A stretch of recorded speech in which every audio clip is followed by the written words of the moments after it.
War building. It's full disclosure time. Commissioner Cagle, did you know that Judge Briones is from my hometown of Laredo? And as a lady of Laredo, she has ánimo, which you know, that's courage and fight. Judge Briones, did you know I went to debate camp with Commissioner Cagle? And he was pretty good. So with that said, I want to tell you both and tell the audience that all the questions tonight were formulated by the Super Neighborhood Committee. And as somebody who does this professionally, they're really quite good. And I think we're in for an insightful and informative night of discussion and debate. All right, candidates, are you ready? We are. Starting with you, Commissioner Cagle. Flooding remains of intense concern to many. Wait. Do we do opening? Oh, that's right. You know, I did this at the last debate I moderated. My apologies to both of you. I'm so excited to get to my role that I didn't let you guys give your opening statements. Judge Briones. Thank you. Good evening to everyone here. Thank you for the opportunity to be here. Thank you, Commissioner Cagle. Thank you, Mr. Grugan, and thank you to my family and all the supporters and all future supporters. I look forward to serving everybody as your next commissioner for Precinct 4. I am Leslie Briones, and I'm running to be the next commissioner of Harris County Commissioners Court Precinct 4 because I believe we need to build a Harris County that is safer and more affordable for all of our families. We need a Harris County that continues to move forward, not back. We are not turning back the clock here in Harris County. As a mother of 3 young daughters, as a wife, as an educator, as a lawyer, and as a former civil court judge, I want to bring that experience from the classroom, the courtroom, and the boardroom, where I was an executive at a national nonprofit organization, to get to work for all families in Harris County. All families in Harris County deserve a fair shot. We all deserve to be safe from crime, safe from flooding, and we all deserve to have good health care, good education, and good jobs. And I look forward to tonight. I am grateful for the opportunity, and I look forward to serving everybody in Precinct 4 because the government needs to serve everyone, and I will always show up for all of you. Thank you.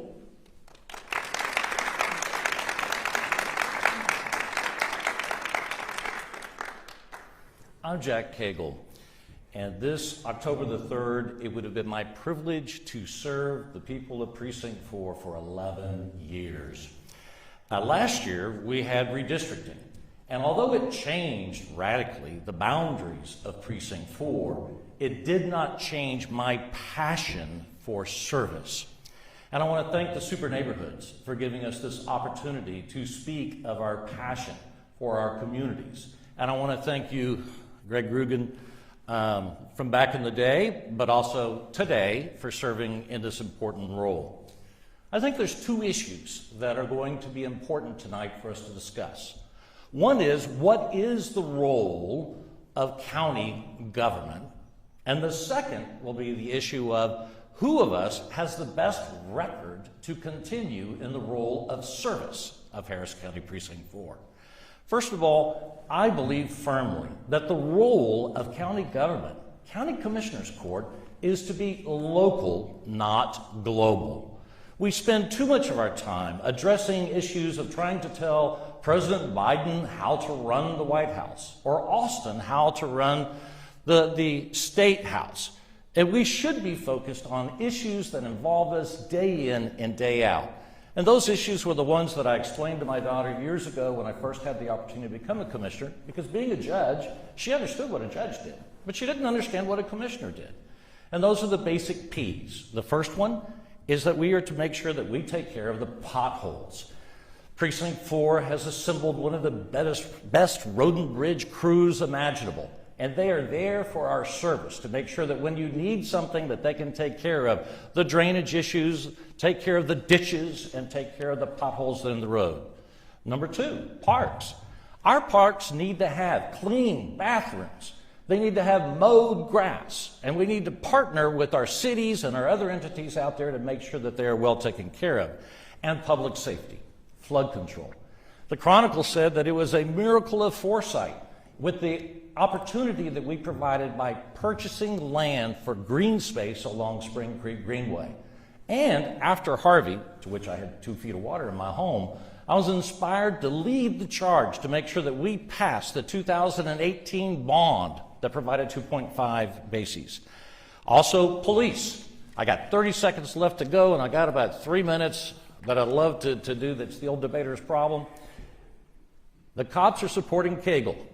You can put a lot of rhetoric out there, but look at the endorsements. Lastly, our record, 10 years of good service. And when I left the old Precinct 4 a year ago due to redistricting, the old areas, Kingwood, Lake Houston, Tomball, North Houston Association, and the Woodlands all said, good job, well done. And I would like to continue to do a good job, well done for each of you. Jack Cagle. Please vote for me this November.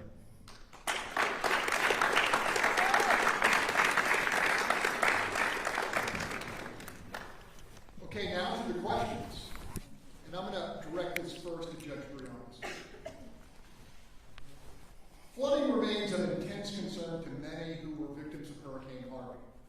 In terms of future mitigation, what measures would you propose beyond what is already on the table, and how should both current and future funding be prioritized? We recently had the 5-year anniversary of Hurricane Harvey, and all of us in this room and everyone watching has a story of how we and our loved ones, our neighbors, suffered. There is so much to be done. Number one, we need to finish the projects that we committed to with the $2.5 billion bond. As many of you know, only about 22% have actually been completed. Number two, we need to prioritize ditch maintenance and make sure, especially in underserved areas, that the ditches are being maintained so that we have that conveyance properly working.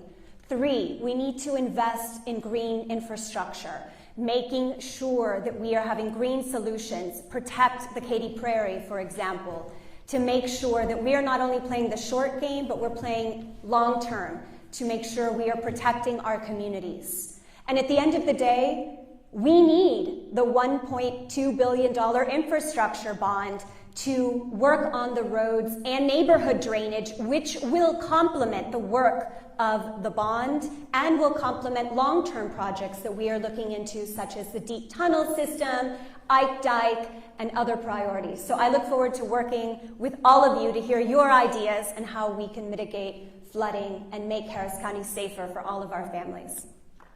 Commissioner, I will repeat part of the question. In terms of future mitigation, what measures would you propose beyond what is already on the table, and how should both current and future funding be prioritized? Prioritization of funding should go to the basics of infrastructure and to law enforcement first. All of the other things that are there may be good and may be noble and may be appropriate, but the basics of what we do should have the priority. And with regard to that, on flood control in towards the future, we supported the $2.5 billion bond, but it's not enough. I think that we need closer to $30 billion in order for us to ultimately be able to make our neighborhoods safe and resilient. But another thing that we are doing with regard to the prioritization is what your Precinct 4 road and bridge crews do every day, and that is when a storm comes in, they go through and check the ditches to make sure that the debris is out. We don't stop at the lines of whether it's a city or a county or a mud district. We partner with everyone that we can to make sure that your communities will be able to be taken care of in each of those communities. So question number one, where's the priority? The basics, flood control and crime. Number two, what can we do? Continue the basics with your road and bridge crews, continue with what we are doing with regard to our funding, and continue to make sure that we have partnerships. During storms, I'm actually part of the first responder crew. And if you have a super neighborhood or any other event, we will bring out your high water rescue vehicles to make sure that your communities feel safe and know what we have available.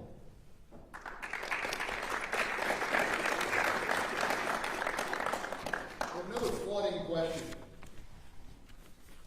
In the wake of Harvey, voters back in 2018 approved $2.5 billion in flood bonds. Prior to the bond issue, the county had identified many projects that were shovel-ready. Should flood-weary residents be concerned that 4 years after public approval, $1.9 billion worth of bond authority remains unused? And I'm going to let Commissioner Cagle start there. The problem with any great infrastructure project is that it takes time. You have the stages of the study, then you have the design, then you have the right-of-way acquisition and relocation, and then you have the construction. There were 181 projects identified in the flood bond program that were presented to the public in 23 public engagement meetings. Every one of those projects is either on time or ahead of schedule.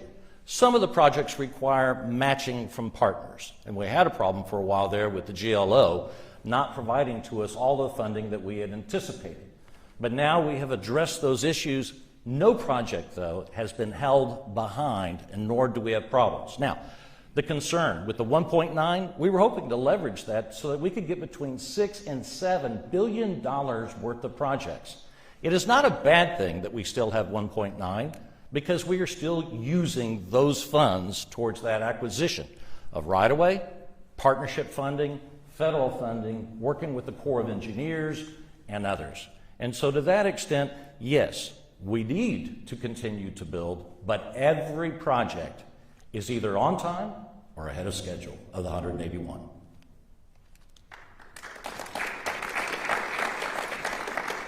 I'll repeat part of this question. Should flood-weary residents be concerned that 4 years after public approval, $1.9 billion worth of authority remains unused? Yes, they should be concerned. They should be concerned because their leaders assumed a federal match that did not play out. We should not assume there's an IOU and we have these projects. The people deserve full transparency and they deserve results. And as somebody who was very pregnant during Harvey, who feared, I was trapped in my home, I feared I was gonna have my baby in the bathtub. And 5 years later, you feel that. All of us have that visceral reaction when we celebrated the anniversary. So yes, they should be concerned because the projects are ongoing, but not enough are finished. And we didn't get the full amount of funding, and we still need more. And we have a new bond that we're putting forward, again, to supplement the road, drainage, public safety, and parks. We need to get it done, and we need to be transparent and accountable to the people we serve.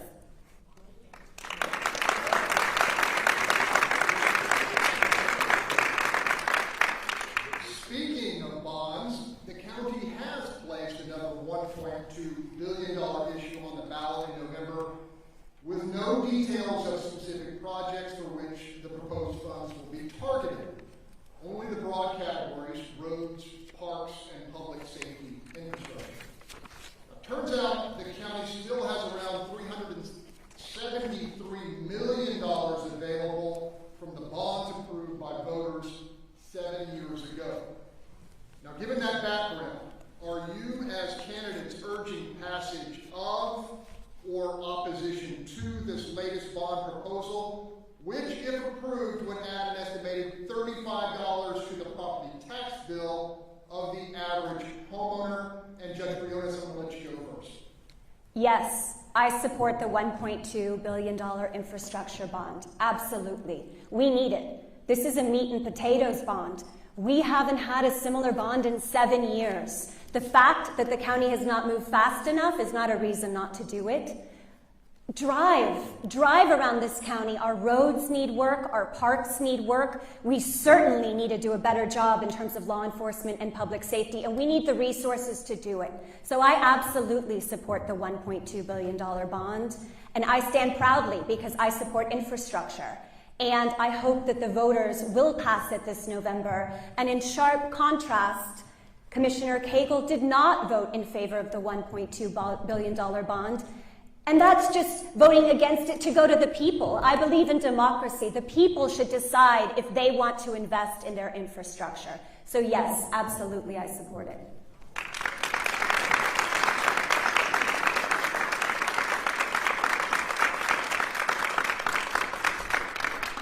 Commissioner Cagle, you are on the record. I am. I voted against this bond. Before I voted against it, I asked 5 questions. I'll repeat 4 of them tonight.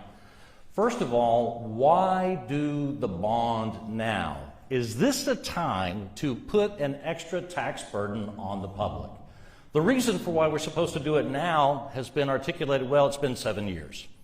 I'm sorry, coming out of the pandemic and coming out of Harvey, the reason of it's been 7 years doesn't resonate with me. Number 2, what is the money going to go to?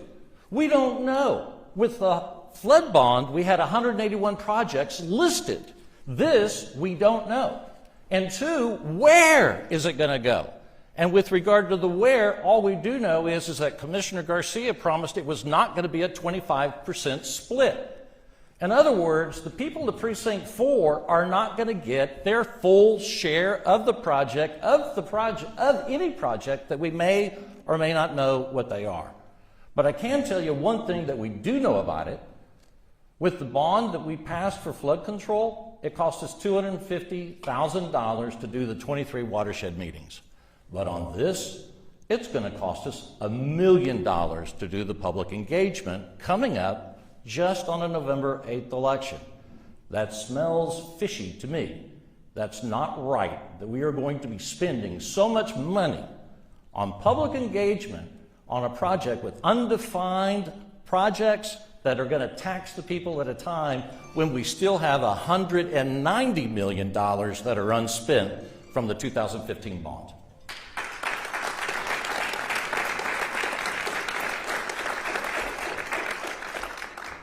Our 4th question tonight.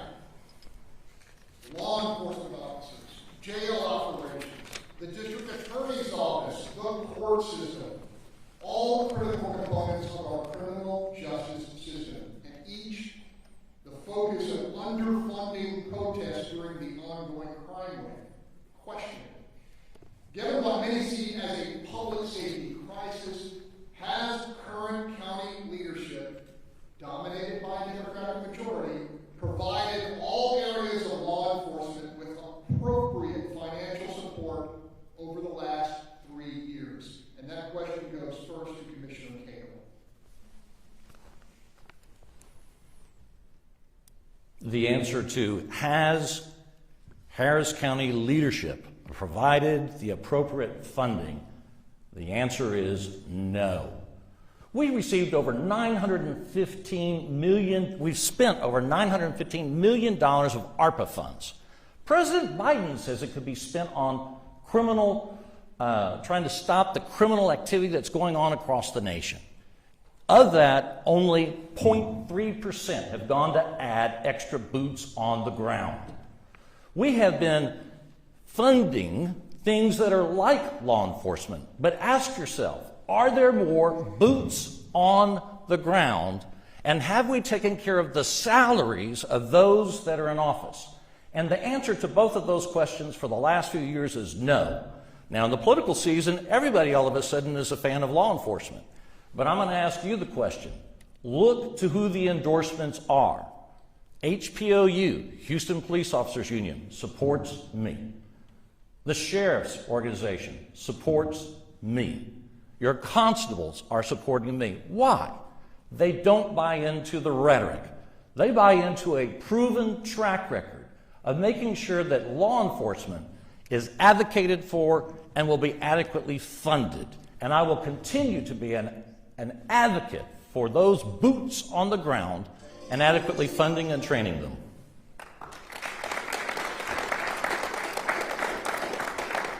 Judge Briones, the same question to you. Has county leadership provided all appropriate financial support over the last 3 years?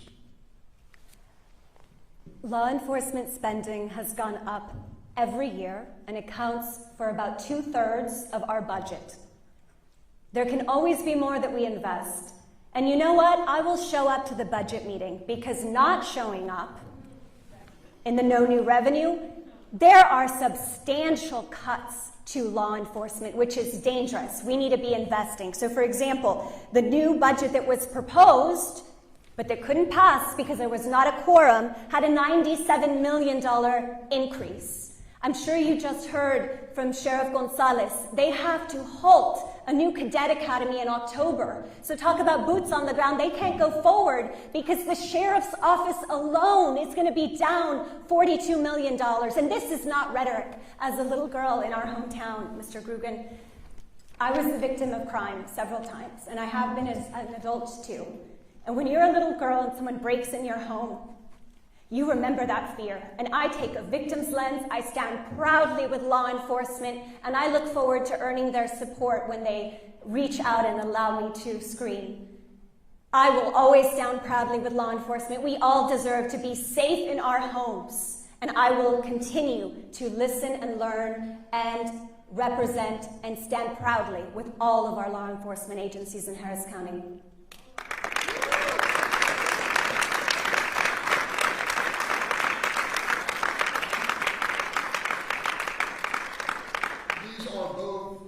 Judges who have served honorably on the bench, and they also understand the need for rebuttal, and I think this particular question will allow that. Polling tells us crime is the top concern of Harris County residents, in particular criminal court judges who have released thousands of repeat violent offenders on low bonds or even no bond. What, if anything, could or should be done by county leadership to address this ongoing concern? And I'm going to go to you, Commissioner Cagle. Several things need to be done. One of the bottlenecks is we don't have enough prosecutors in the system. Your average prosecutor is handling between 500 and 600 cases. If you're a victim of crime, you're depending upon your prosecutor, who's going to stand in court to make sure that your case gets handled properly, to balance yours with all of the other 500 plus cases that are there.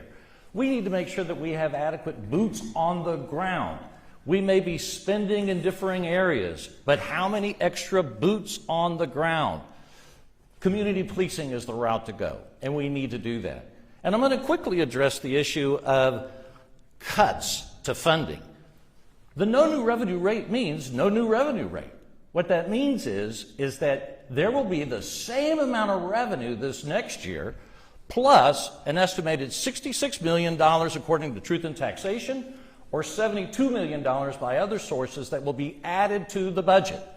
So when folks are saying that they're being cut in a political season, just ask them how much more money they're getting and why are they calling it a cut. More money is not a cut.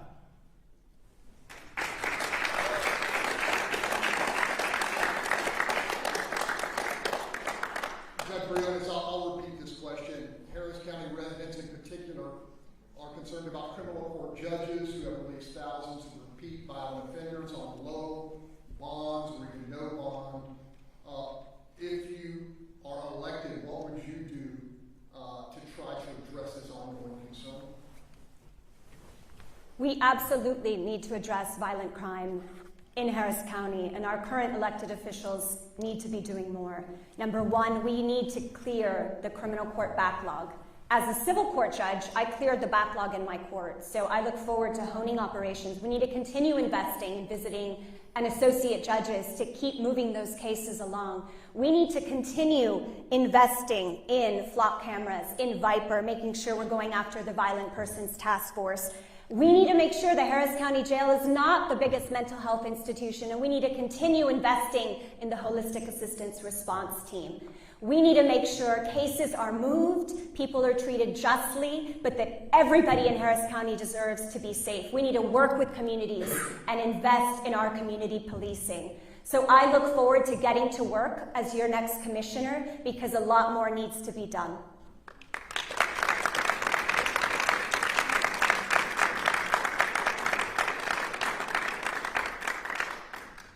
Public safety is clearly important to super neighborhoods, and these questions reflect it.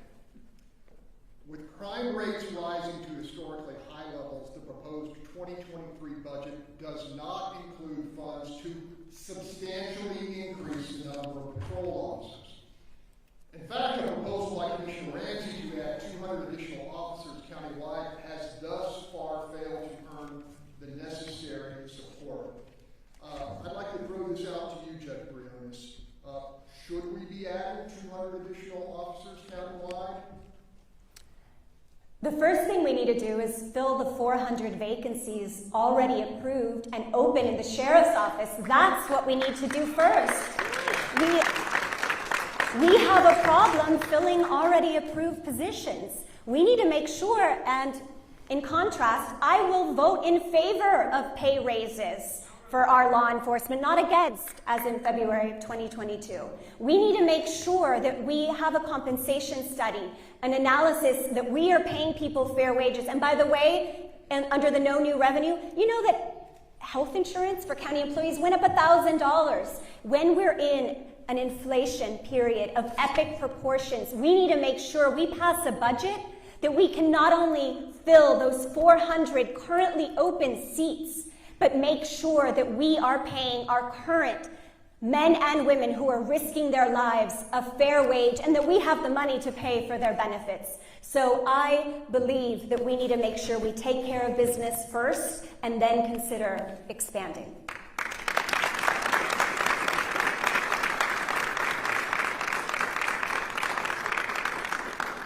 Commissioner, same question to you. With crime rates rising to historically high levels, the proposed 2023 budget does not include funds to substantially increase the number of patrol officers.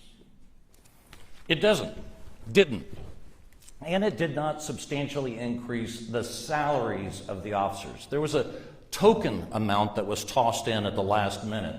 But we have been promising our officers for years. In fact, we had promised an additional $20 million for 2020 for our officers to receive to get pay equalization. Crumbs are not what they need. They need real pay to be able to compete with our surrounding counties, and they can't. We need to adequately fund our cops so that they can get the salaries they need, and we need to have additional boots on the ground so they can take care of our neighborhoods. And I just realized that neither Judge Briones nor myself answered the question about the bonds in the last question. There was a two-part to that. We're now at 182 people who are dead on the failed low bond pinky swear system. It's time that we change that. We do not need to be releasing folks on these low bonds. And in fact, I just heard a recent stat that in 2016 there were 300 people that were out on multiple bonds. And now that number is in the high thousands. This is not right. Dangerous people who hurt their neighbors should not be repeatedly put back out on the streets to hurt their neighbors. This system of low bonds has failed. We need to adequately fund our cops, we need to give them adequate salaries, and we need to have more boots on the ground.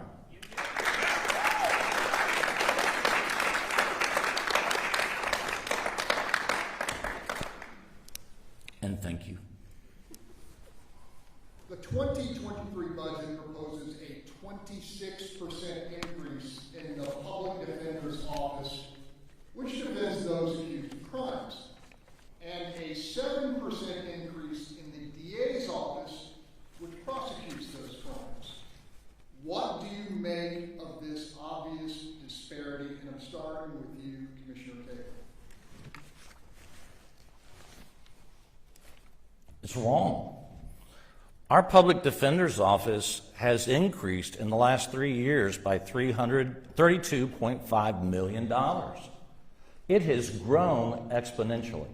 There has been some modest growth in the DA's office, but the average public defender has less than 100 cases, are required to have less, and their actual number is far less than that. while the prosecutor who is going to be there to make sure that the interests of the state and the victim has, as I mentioned earlier, more than 500 cases each to handle. That is not fair. That is not just. We do need a good public defender system. I'm not opposed to that, but let's pay for it in balance and in relative to what the needs are. If you can't adequately prosecute your cases, you're delaying justice for those who are innocent, but you're also denying justice for the victims who are having to wait their turn to have their day in court.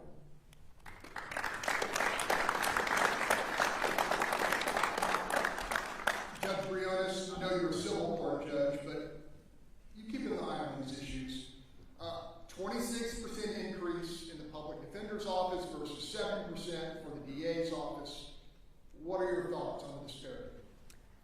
Well, first of all, I believe that we need a justice system where everyone is treated fairly, and we need to make sure we are funding our prosecutor's office at the levels it needs and our public defender's office. It's a both-and proposition, and historically, if you look into the numbers, the public defender's office has been historically underfunded. Even with the increases, it's only able to assist 20% of the cases, which is in stark contrast to the prosecutor's office.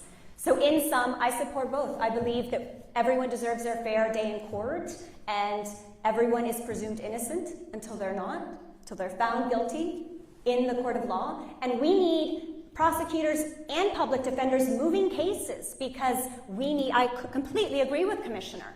Justice delayed is justice denied. And we will increase public safety in Harris County when we're able to get through this criminal court backlog. So I look forward to pulling up the hood and seeing where we can reallocate, because I think it's a both-and proposition.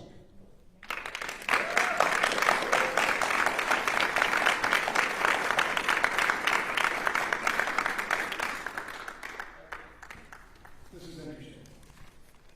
Harris County taxpayers within the city limits pay property taxes to Harris County as well as the city of Houston. Kind of a double whammy, so to speak. How will you, as commissioner, first partner with counterparts on city council to improve basic infrastructure within the areas of Precinct 4 that are also within the Houston city limits? And second, seek to eliminate duplication of services. And I'm going to start with you, Judge Briones. I look forward to serving all residents of Precinct 4, both those in incorporated and unincorporated areas. And I look forward to working collaboratively with all of the cities in Precinct 4 and collaboratively with the state and federal delegation. The way I see it is we're all in this together. And we can't say, oh, this is your lane, this is my lane. No, how can we leverage resources? You pay for the study, I can pay for construction, let's split maintenance, right? It needs to be a partnership, and those who live in the city of Houston and all the other cities in Precinct 4 deserve to be served by the county. And historically, there was very much this bifurcation, and all residents in Precinct 4 know that I will serve you.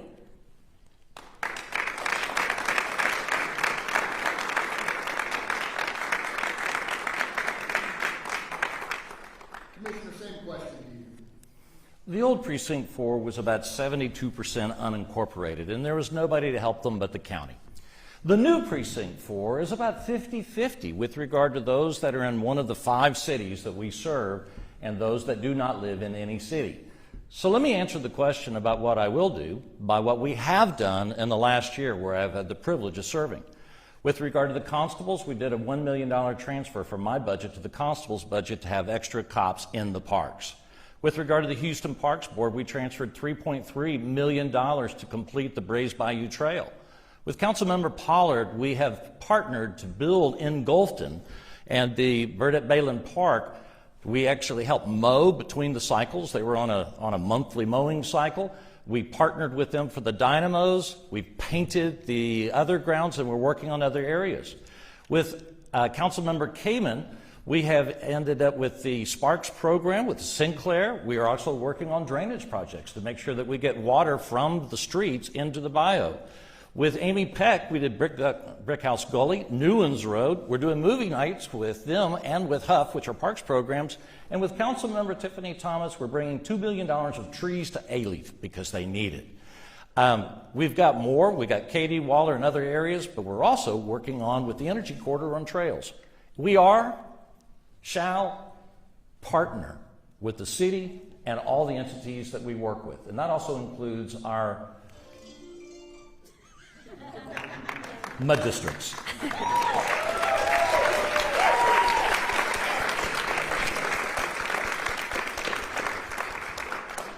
these good questions from the superintendent? Excellent. They've done great. Here we go. Road and bridge funding is currently, with the current work, split evenly between the 4 precincts. Now, previously, those dollars were allocated based on the total number of road miles within a precinct. What is your assessment of the current allocation scheme? And I'm starting with you, Commissioner Cagle. I chafed, moaned, and groaned on the 25% allocation for the old Precinct 4 when we had 72% unincorporated and then we split the remaining portions amongst 7 cities. It wasn't fair for the folks that did not have any provision at all. Gratuitously, in the new Precinct 4, we're about half and half. And so we're not in a spot to where the 25% funding harms us and allows us to partner with the city. But it's still unjust in the new Precinct 3 to where they have almost 50% of the responsibility of the county in terms of maintaining roads, but 25% of the funding. Why we did it? It's because of quote unquote the science. We've been waiting to find an answer. But when you have a responsibility to keep and maintain your roads, you should have a formula. And it was a weighted formula. It wasn't purely on unincorporated. But there should be a weighted formula so that when it's our responsibility to maintain roads in a community, we need to make sure that those roads are done in a way to where they are maintained appropriately and maintained to where they're safe, because you don't always get to stay just in the city. You drive on the county roads when you start to move out of the city.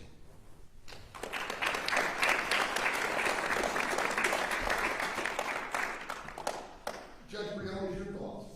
I ask you, split evenly between the 4 precincts or the old system based upon allocation of total number of miles within the precinct? I look forward to diving in and working with my colleagues in Commissioners Court in a collaborative fashion to make sure we're doing it in a way that's fair across the county. Because I will always advocate for my Precinct 4 residents and for our 1,423 miles of road that I look forward to taking care of. But at the same time, we need to be honest, and there are areas that have been underserved, and we need to make sure that every family in Harris County has a safe road to get to work on, sidewalks so their kids can walk to school safely. So I look forward again to pulling up the hood when I'm your next commissioner, but I will always put the needs of my constituents first, and I will always consider Harris County-wide, because that's who we are, and that is the spirit of this county, one of fairness and one of equity.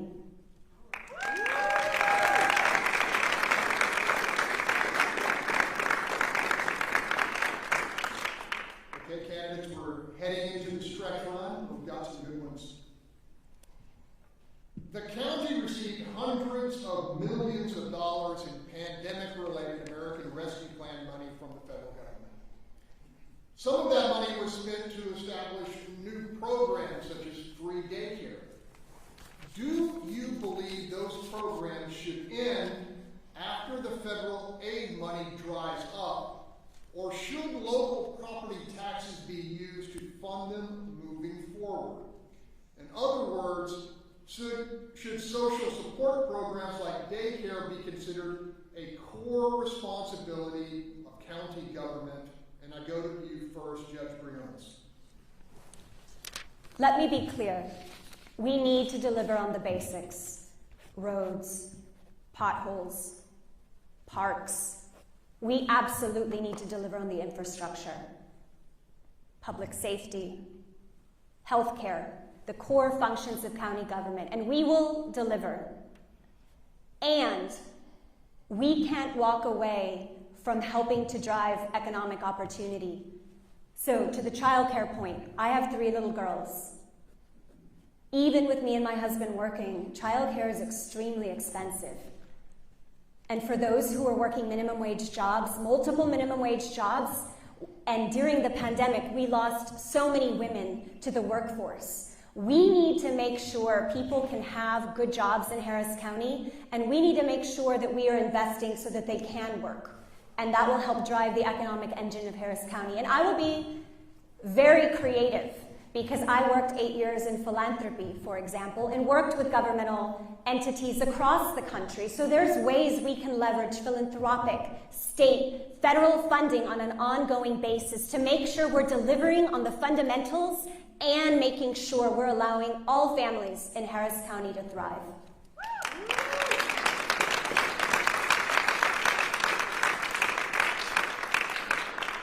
Commissioner, short version, should social support programs like daycare be considered a core responsibility of county government? I agree with the judge that we should focus on the core. I think we disagree on defining what the core would be. $48 million to provide free early child education, daycare for 1,000 kids is not a core function when we have 22 school districts and a Department of Education. Moreover, it's not even an efficient way to provide mass early childhood education. That's $48,000 per kid. That's a lot of money going to this non-core function. So my answer is no, we should not be spending $48 million. We still have $300 million left in ARPA funds that we can spend, and they should be spent on the things that we're being told that there's doom and gloom and not enough money in the budget and that there's cuts, when there's actually more money coming in. That's where those ARPA funds should be spent, is for our law enforcement, for the academy, for the other things that are out there, also for our infrastructure, but not $48 million for 1,000 kids in daycare.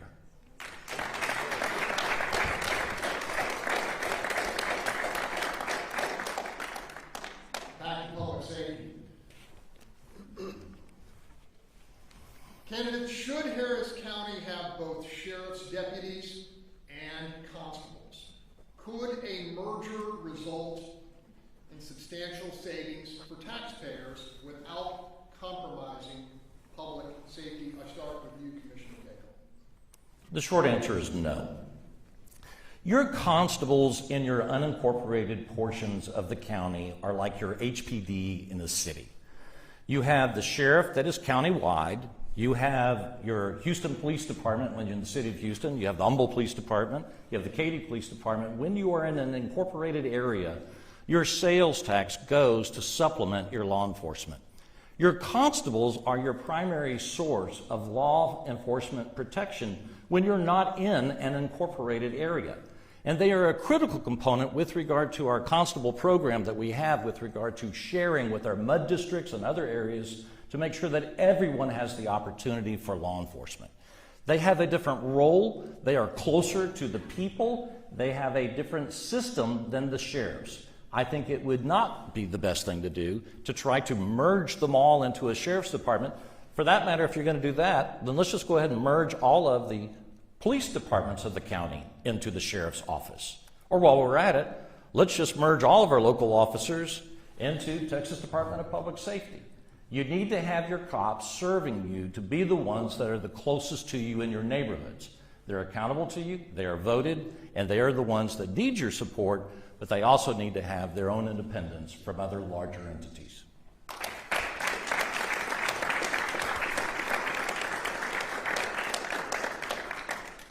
Judge, your thoughts on a potential merger of sheriff's deputies and constables? No, we should not merge them. We need both our sheriff's office and our constables. We have knocked over in our campaign 100,000 doors. I love my constable. I know probably everyone in this room and watching loves their constable because they can respond, they're in our neighborhood, they respond promptly, and they are there to make sure our kids can walk to school safely and during carpool.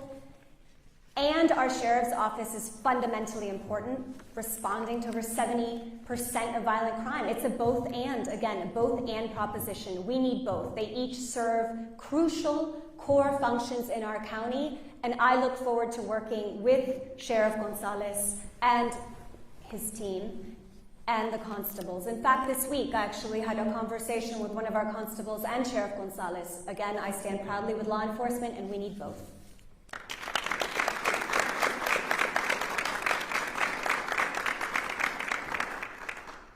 Question number 12. If anybody was counting. Of 13. We are told the 2023 budget proposes a transfer of $424 million in toll road revenue to non-toll road projects. Now, many citizens have trouble understanding why they are still paying roadway tolls to fund projects unrelated to enhancing mobility. So the question becomes, should these funds be strictly dedicated to transportation? And I'm going to start with you, Judge Briones. My short answer is no.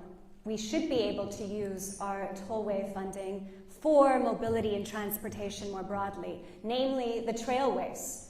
I believe we need to think much more expansively about mobility in Harris County. I don't know about you, but it's hard every single morning driving to work with this level of traffic. What are we doing to our own lives, to the environment with this constant, and frankly, to go beyond. I think not only should it be used for trailways, and separately, we need to be thinking much more creatively to make Harris County a model for the country and the world. Rapid bus transit and other solutions so that people can get to work in a way that is far more time efficient and cost efficient, and they have more time with their families. So I look forward to working collaboratively with my partners on Commissioner's Court, state level, to make sure that we are addressing mobility broadly defined in Harris County.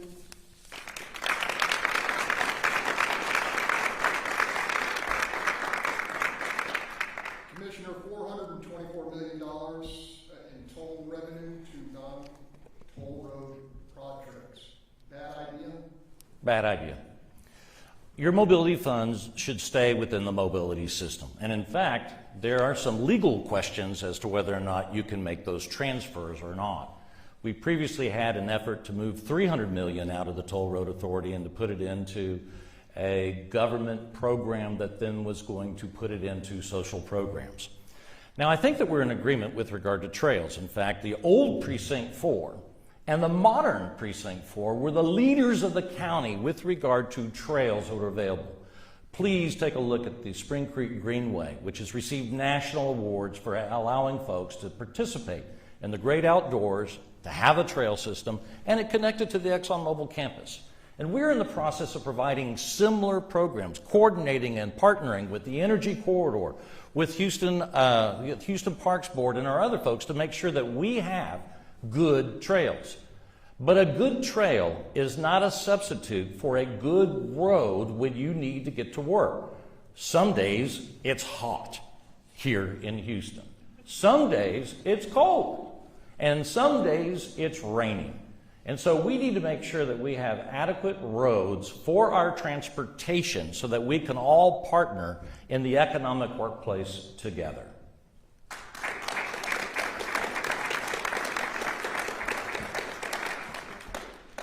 We have reached our final question, and it will not be delivered by me.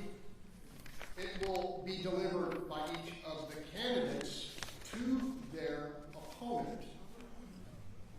So the rule is, or the ask is, what question would you like to ask your opponent, Judge Briones? Commissioner Cagle, first of all, thank you for your years of service. You're my commissioner, and I appreciate your service. My question to you is, on the day of the Uvalde travesty, there was a very broad gun violence resolution proposed that morning, recognizing gun violence and the need that we need to address it. You voted against it. Then we experienced the travesty, and as a mother of 3 young kids and as a former 8th and 10th grade teacher, to have students massacred. You were given another opportunity to change your vote, and you still voted against it. And by the way, you voted against the resolution expressing solidarity with the El Paso victims as well. So please, my question is, why? It's a great question, because the resolution as phrased was politically charged. I requested that we modify the resolution to take out the political charging in it so that we could come together as a 5-0 vote to show our sympathy. That request was denied. To quote one of my colleagues, we like the wording the way that it is. And so it ended up being another one of those 3-2 votes, because we couldn't that day work together to have something to show uniformity unless it was a beat-down compromise on everything. There was an alternative proposition. It was rejected.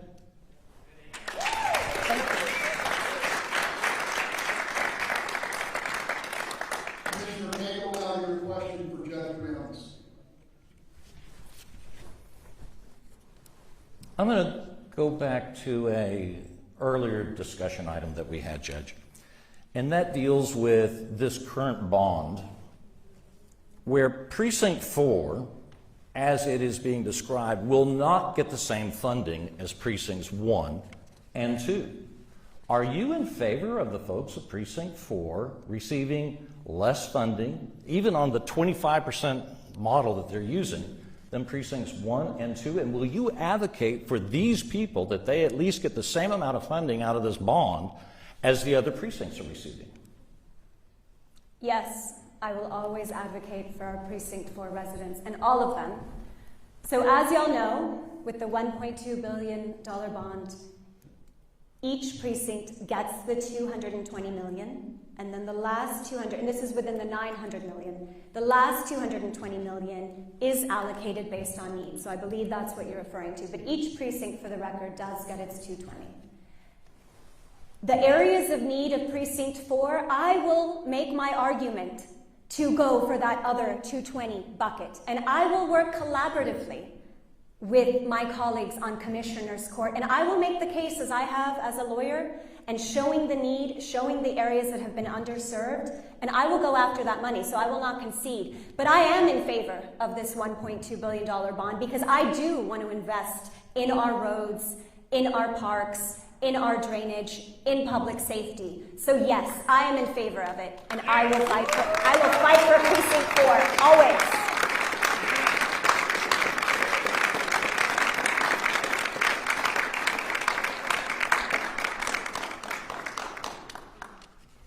We've come to the time for a 2-minute closing statement by each of the candidates. Judge Briones, you go first. Thank you both for your time. Thank you for the opportunity, to the Super Neighborhood Councils, to my family, to my team, to everyone here, everyone watching. I am Leslie Briones, and I am running to be your next Harris County Commissioner because I believe that all families in Harris County deserve a fair shot. I believe that all families in Harris County deserve to be safe from flooding, safe from crime. I believe that all families in Harris County deserve a good education, good health care, and good job. All families deserve a fair shot. And as a woman of color, as a mother of 3 wonderful daughters, as a lawyer, as an educator, and former judge, I will put all of my experience, all my heart, all my soul into serving everybody all the time. And I will work collaboratively. And I will show up to work. I will pass budgets. I will make sure that we are keeping all of our families safe. And when you elect me, I will be the very first mother ever to serve on Commissioner's Court. The first woman of Precinct 4. Only the third woman in a 145-year history of Harris County, the third woman to serve on Commissioner's Court. And this will be the first time, God willing, 2 women serve on Commissioner's Court at the same time. So you want a mother fighting for you. You want somebody who has worked multiple jobs and is still paying their student loans to fight for you. I will fight for all working families. I will fight for everybody in Precinct 4, and I will represent everybody, whether or not they vote for me. Leslie Briones, running to be your next Harris County Commissioner, Precinct 4.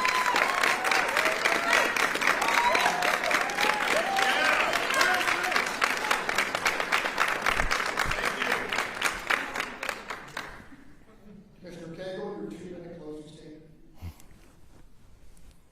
Thank you all for being here tonight. It's a delight and a privilege to be in your presence. But part of the great concerns are we going to go local or are we going to go global? And I think that we need to take care of our own neighborhoods and our own communities first and allow Austin to take care of Austin and Washington to take care of Washington. I believe that our priority should be fixing and filling the potholes and partnering with the city to do so. And you've got the finest road and bridge crews ever assembled in those that are in Precinct 4. I believe in parks. You should be able to use the bathrooms in the parks and for them to be clean. That's been our commitment for the last 11 years. It's been the commitment in the new Precinct 4. And trees and trails are a beautiful part of what we need to have in the Precinct 4, and we are bringing them. That is a legitimate function of county government. With regard to public safety and flood control, you need experienced crews to man the trucks that are going to rescue us when the storm comes. You need experienced teams to make sure that the debris is removed from the ditches and that when storm trees are falling down, that they are cleared by your first responders. I'm a part of that team, and we have assembled that team. And when it comes to the police, there's a lot of rhetoric of what's done and where there's cuts and not cuts, but the cops are not fooled. Trust them.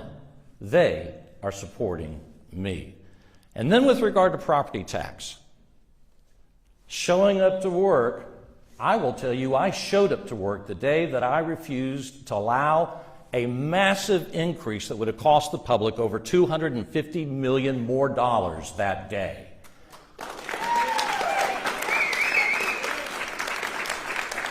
And despite that, they're still getting between 66 and 72 more million dollars. More is not a cut. After redistricting, we've worked, we brought our skills, and we will continue to do so. When it's the storm, I will be in it with you and for you. We will not be relying upon others to dial it in, wherever that storm may be. I've received the support of the communities that I left in their service to come and serve you now. And I will continue to commit to serve you for as long as you will keep me. I'm going to ask for your vote. Jack Cagle, Commissioner, Harris County Precinct 4.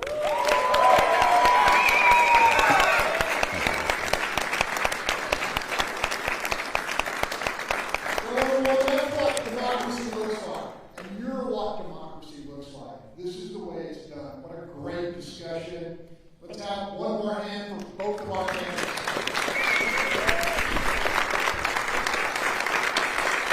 Do you mind getting a picture?